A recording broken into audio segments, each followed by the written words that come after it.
All right, for my second pick in the fourth overall for the Sunday six-pack, I'm going with the Tampa Bay Buccaneers -1 at BetMGM.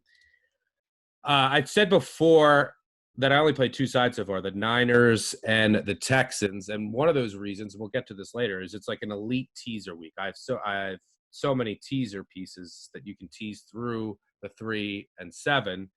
The Bucs were one of them. I teased the Bucs early in the week. They were +2.5. I teased them up to +8.5, which I love. So depending on what you can find out there, if you can tease this up over 7, I love that. But I make, and especially if you can get the Bucs as an underdog throughout the week, shop around. I like that as well. I make the Bucs about a 1-point favorite here. And I've said it before, I'm not yet fully buying into this Packers team. I've upgraded them from last year. Aaron Rodgers is playing really well. He looks different. The offense looks different. His, drop back, how quick he's getting rid of the ball. There's real things here with this offense. But the defense is still really, really vulnerable. And it looks like Devontae Adams and Chris Godwin are both going to play. That's my assumption as of now. They both were practicing today. And that is really important because what you have here, and this is, look, I mean, can we talk about who the Packers, well, first talk about the Packers have beat, the Falcons, and all of their secondary got hurt. All of their secondary. They played the Vikings in week 1 with like 15 rookie corners. They played the Lions week 2. All of their corners were out. And then they played the Saints. Like the Saints is the one game that I give them credit for. And they got to, and the Saints haven't been great. Marshawn Lattimore has been the worst corner in the NFL this year. So, but I give them credit, but they have four wins over teams. Their 4 wins came against 4 teams with a combined 5 wins. It's not like the Saints have been world beaters this year. So this is the first real defense they're going up against. Tampa Bay, their defense is legit. They're top 5 DVOA against the run, against the pass overall. They also defend backs really well. They defend the short pass really well. And they have a couple corners on the outside who are playing really, really good football in Jamel Dean and Carlton Davis. They're playing really well. Both these teams excel against guarding number 1 receivers. They're both top 10. The Bucs are actually number 2 in the NFL guarding number 1 receivers. So even if Devontae Adams comes back, the Bucs can, they're not going to shut him down, but they can contain him. Same with the Packers. They can contain, say, Mike Evans or Chris Godwin, with Jair Alexander. He's been arguably the best corner in the NFL this year. But their other options at corner aren't great. So one of the biggest advantages in this game to me is you have 2 teams that aren't allowing a lot of pressure, and the quarterback side will have time to throw it. They're going to get rid of the ball quick at other times, but the biggest advantage will be that second elite receiver for the Bucs that the Packers do not have.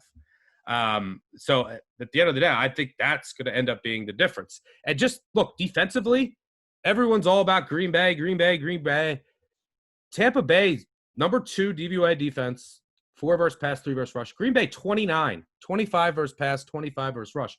This defense you can still run on. There's still opportunities to throw on them. I love the way the Tampa offensive line has played this year, so I think Brady's going to get time. And I think having Godwin back is going to make all the difference.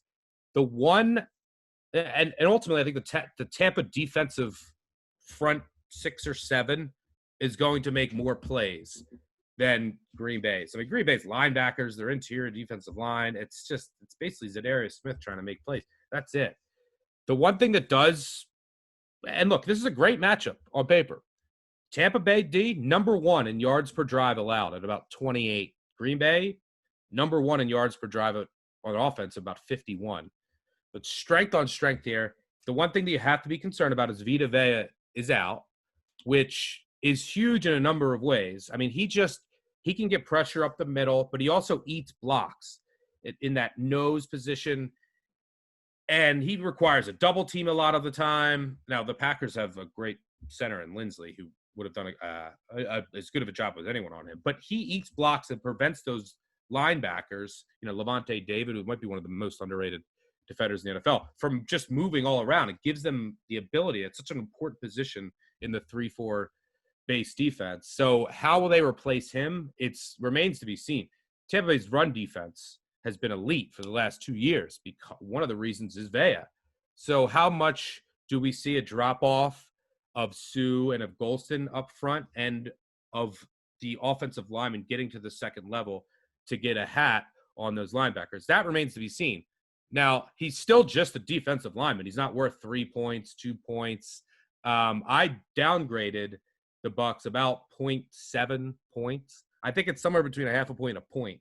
I still have to see where it is. So even after downgrading, I still make Tampa a favorite here. So if you can get them as a dog, especially, or tease them up over 7, I think it's a good opportunity to buy them low here after that game against the Bears. Yes, the Packers are coming off of a bye, but they couldn't have been playing any better than they were on offense. And Tampa played on Thursday night, so they have extra time here too. So that advantage kind of gets washed out.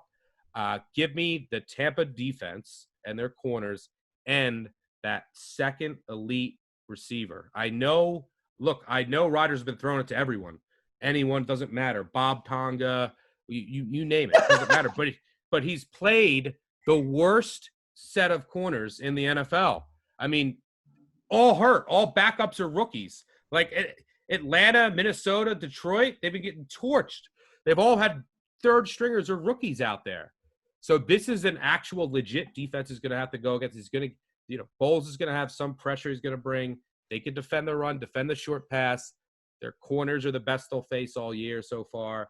And I like the Bucs here to get it done at home. I think all this love for the Packers finally ends. Yeah, this is clearly like recency bias. I mean, the Bucs had a meltdown in that Chicago game. I mean, it was great for your cover, and that was we didn't even talk about your call of your pep talk call for Cairo Santos last week, which was spot on.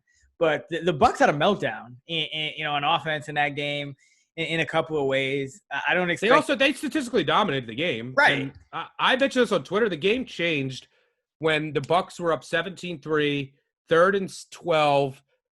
False start on the Bears. They accidentally called on the defense. Instead of 3rd and 17 and a likely punt, becomes 3rd and 7. Bears convert, score a touchdown.